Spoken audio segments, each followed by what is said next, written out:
मैत्रेयी की शंका और याज्ञवल्क्य का समाधान। इस प्रकार बोध कराए जाने पर उस मैत्रेयी ने कहा, शरीरपात के अनंतर कोई संज्ञा नहीं रहती।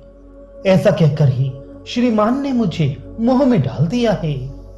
याज्ञवल्क्य ने कहा, हे मैत्रेयी, मैं मोह का उपदेश नहीं कर रहा हूं। अरे यह तो उस महद्भूत का विज्ञान कराने के लिए पर्याप्त है। उस मैत्रेयी ने कहा, यही इस एक वस्तु ब्रह्म में ही विरुद्ध धर्मवेत्ता का वर्णन करने वाले श्रीमान ने तो मुझे मोह उत्पन्न कर दिया है। इसी बात को श्रुति कहती है। इस ब्रह्म के विषय में ही मुझे आप भगवान पूजावान अर्थात पूज्य पुरुष ने अमोहत अर्थात मोह उत्पन्न कर दिया। उन्होंने ब्रह्म की विरुद्ध धर्मवत्ता का किस प्रकार वर्णन किया है सो बतलाया जाता है।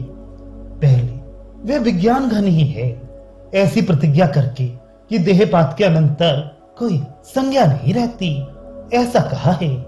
सो किस प्रकार वह विज्ञान घन ही है और किस प्रकार देहपात के अनंतर उसकी कोई संज्ञा नहीं रहती। एक ही अग्नि उष्ण और शीतल दोनों प्रकार का नहीं हो सकता। अतः इस विषय में मुझे मोह भ्रम हो गया है। उस याज्ञवल्क्य ने कहा, हे मैत्री, मैं मोह का उपदेश नहीं कर रहा हूं, अर्थात मोह उत्पन्न करने वाली बात नहीं कह रहा हूं। मैत्री बोली, तो फिर वह विज्ञान घन है और उसकी कोई संज्ञा नहीं है।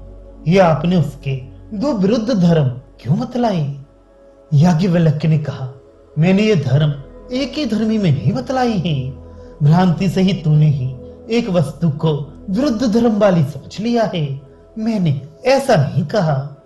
मैंने तो ऐसा कहा था कि आत्मा का जो अविद्या द्वारा प्रस्तुत किया हुआ देह इंद्रिय संबंधी खिल्ले भाव है, उसका विद्या द्वारा नाश कर दिए जाने पर उस खिल्ले भाव के कारण पड़ी हुई जो शरीर आदि संबंधी अन्यत दृश्यन रूपा विशेष संज्ञा होती है, वह कार्यकरण संघात रूप उपाधि के लीन कर देने पर कोई हेतु न रहने के कारण इसी प्रकार नष्ट हो जाती है।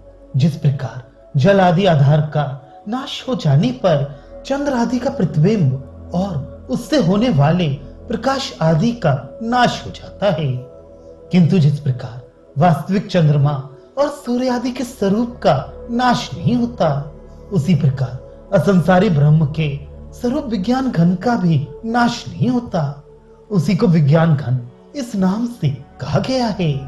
वह संपूर्ण जगत का आत्मा है और भूतों का नाश होने पर भी परमार्थता उसका नाश नहीं होता।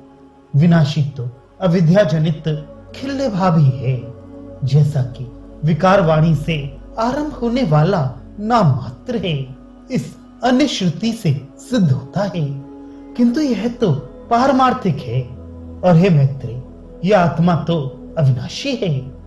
अतः जिस प्रकार इसकी व्याख्या की गई है, उसी प्रकार यह अनंत और अपार महद्भूत जाना जा सकता है।